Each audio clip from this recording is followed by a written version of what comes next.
tell him to send the contract over, or we send the contract to him. However it go, tell him to fight me. If he really feel that, and then even with the sparring, like this dude is cap. This dude is a liar. This dude going social media lying. Like, dude, that's his 4th weight class, dog. His 4th weight class. Anyway, it's a 4 weight champion too. Anyway, ain't going up to 26 yet. Anyway, we'll go up there. He handled his business this weekend or next weekend. I'm pretty sure he might go up to 126, right? So the same thing with Shakur. Eventually, Shakur will get there, but he got some fights that he can fight at 130 and 135. Shit, I wouldn't mind seeing a Cruz Shakur. You know what I mean? I wouldn't mind seeing that. I wouldn't mind seeing Murataya Shakur. Gervonta's at 140. Shakur Stevenson has now responded publicly to the recent disrespectful remarks made by Tank Davis. In his reply, he addresses the comments head-on and puts forward a clear challenge, inviting Davis to step into the ring and finalize the fight by signing the contract. I ain't gonna take away credit from the dude. I think that he a hell of a fighter. I mean, look at him. He fighting pay-per-view, knocking these dudes out. That don't take away the fact that I can beat this dude. It don't take away from the fact that this dude know he can't beat me. Like, I don't care. I don't mind telling somebody, that they're a good fighter, but in the back of my brain, I feel like I could beat them. I don't mind sitting there saying, like, okay, you're a special fighter, but it's gonna take another special fighter to when I feel like that's what I said about him. I mean, after hearing his opponent downplay his punching ability and accuse him of exaggerating his reputation, Shakur responds with confidence. He says he's ready to prove a point by showing that Tank has never actually been pushed to the limit or seriously tested in a tough fight. Never cracked me. I mean, maybe he landed a good shot, but never did I feel a shot. Never did he buzz me. Never did he hurt me. I landed good shots on him too. So I'm confused on what he talking about. He cracked me. Like, he coming up, he making up stuff right now. Like, that dude, that dude get to feeling himself and feeling like he's something that he not in. And to the world, he look like a. I can't wait. I'm gonna expose him. I'm gonna expose him. I promise you, I'm gonna expose him. Watch. I'm gonna be the person to expose him. I'm gonna be the person that he going there. He not gonna knock out. He not gonna hurt. He got to go 12 rounds with somebody, and somebody gonna be beating him. He ain't gonna like that shit. That shit gonna mess with his heart. That shit gonna fuck with his head. Watch. Yo, it's crazy. At the same time, Tim Bradley continues to turn up the pressure, repeatedly urging top fighters to face one another instead of taking easier routes. He specifically challenges Gervonta Davis to step up and demonstrate his level by taking on high-caliber opponents. He's at 140. That seems to be the biggest name. I want Gervonta Davis to step in the ring and face somebody, dog, already, bro. For real. He'll be back. Like, I know he coming back, dog. But I'm just saying, like, fight Shakur, bro. Fight Shakur. That's all I'm saying, bro. Fight any of these top guys out there, man. And that's it. Because you can say, oh, Shakur ain't fight nobody. Well, shit, if Shakur ain't fight nobody and Tank ain't fight nobody, why don't they fight each other? If that's how y'all want to put it, fight each other. Bro, that will probably be one of the biggest fights in boxing right now, bro. The biggest fight. Box office, it will sell out like this. In addition, Bradley has repeatedly emphasized that raw ability doesn't carry much weight without a proven track record. He maintains that boxers need to take on serious challenges to validate themselves, or make way for those who will. Oh, there's fights out there for Shakur. There's fights out there for Shakur. Hell yeah. There's fights out there. He gotta fight him. He gotta go get him. That's it. Look, every fight ain't gotta be a damn home run. Every fight ain't gotta be, not a home run, but every fight ain't gotta be like, what's the word I'm looking for? Super Bowl? Like the Masters or Super Bowl. Every fight ain't gotta be like that, bro. You know what I mean? Just stay busy, get better. Well, you can stay busy and get better, but if you fighting the top guys in the division, that's all that we want to see. Taking things a step further, Floyd Mayweather recently shared the gym with Shakur Stevenson for the first time and spoke highly of his abilities, describing him as an exceptional talent. Coming from someone known for his defensive mastery and selective praise, that recognition carries weight. A chance to train him the other day in the gym. Shakur is an amazing fighter. And so then I seen that, Shakur and Devin been going back and forth. Yeah. And Devin made Shakur a certain offer. And how I look at it is this. Just because Top Rank made you go over there to Australia and fight twice, which is not right. Now, if he went over there one time and he fought and he won, this second fight should have been on an even playing field. At the same time, Mayweather has emphasized that his focus is on guiding the next generation, including Shakur, Tank, Keyshawn, and Haney, making it clear he supports their development regardless of their competition with one another. For Shakur Stevenson, this goes beyond simple praise from an all-time great. It serves as a roadmap for handling fame while avoiding the kind of industry politics that often prevent the biggest fights from happening. I'm happy to work with Shakur. Keyshawn Davis. Yep. That's his last name? Yep. I want to make sure it's right. That's right. He hell of a fighter. Gervonta Tank Davis, Devin Haney. I love working with all those guys.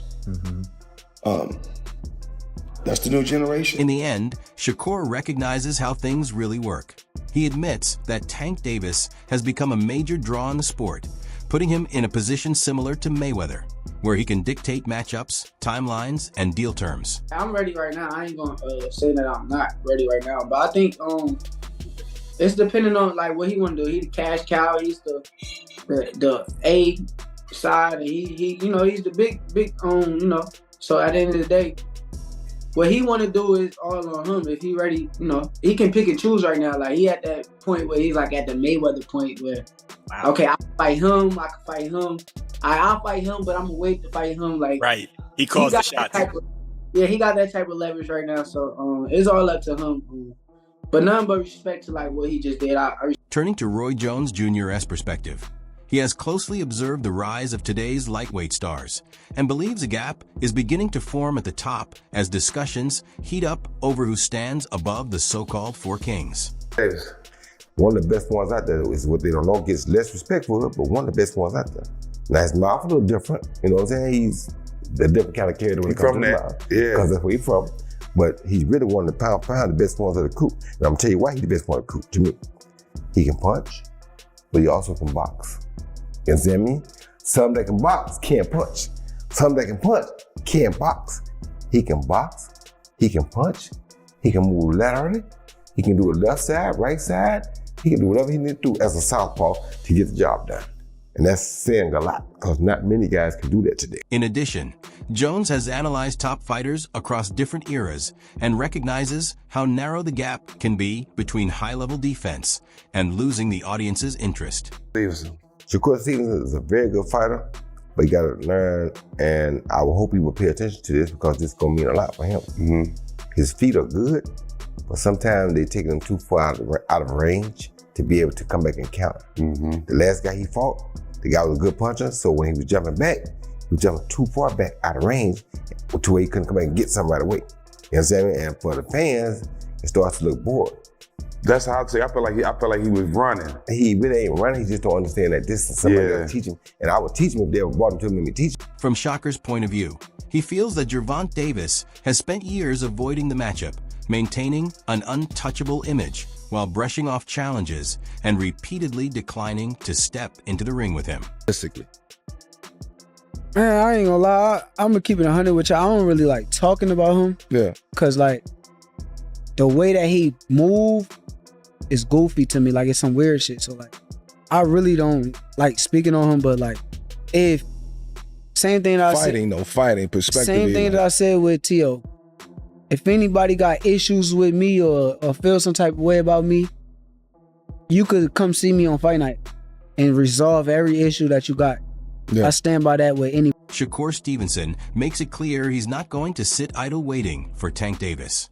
He emphasizes that if an opponent consistently claims the fight will never happen, the logical approach is to focus forward, continue progressing. If somebody says they never gonna fight me, then you can't rely. Yeah, you gotta move on. I don't need you, bro. You gotta move on. Simple.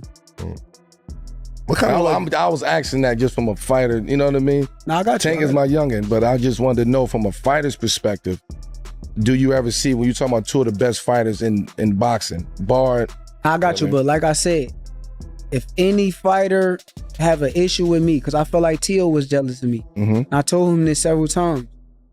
Any fighter have any issue with me, let's do it. Sign the contract, turn the lights on bright, let millions come around the seats to see what's happening, and pull up on me.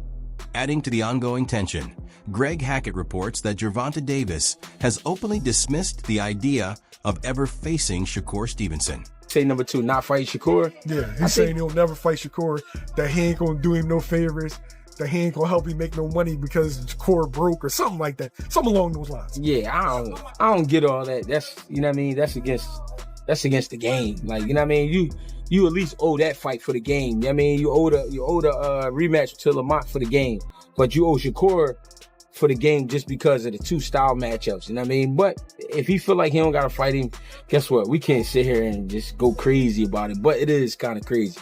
It is kind of corny. You know what I'm saying? If he not gonna fight Joe Rogan has described Gervonta Davis as a fighter with a unique, measured approach in the ring.